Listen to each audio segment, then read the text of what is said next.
गुरहथी के तमाजा बेकार कैलस सखी भासुर। गुरहथी के तमाजा बेकार कैलस सखी भासुर। लगी डर त घात करी सखी भासुर। लगे डर त घात करी सखी भासुर। नहीं लाइल बायक समान सखी भासुर। नहीं लाइल बायक समान सखी भासुर। पहले करार कैलस लाई बहार सेठ हो। आके बैठ जाला मंडप में घुस हो। पहले करार कैलस लाई बहार सेठ हो। आके बैठ जाला मंडप में घुस हो। अरे इज्जत पाप के डुबा देल सखी। अरे इज्जत डुबावे के पूरा तैयारी कैलस सखी।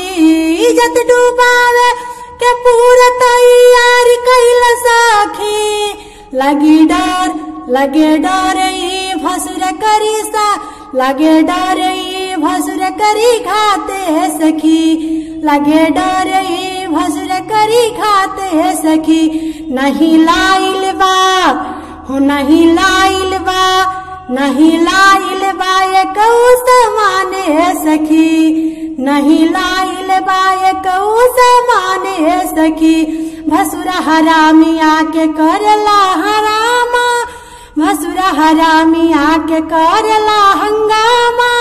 मंडप में आके करेला डरामा। मंडप में आके करेला डरामा। नहीं लाइल बा एक समाने सखी। नहीं लाइल बा एक समाने सखी। लगे डर भसुर करी अब घाते सखी। लगे डर भसुर करी अब घाते सखी। लगे डर भसुर करी घाते सखी। गुरहथी कके इत अंगना में आई। गुरहथी करे इत अंगना में आई। सबका सामने लगी करे घाते सखी। सबका सामने लगी करे घाते सखी। भसुरा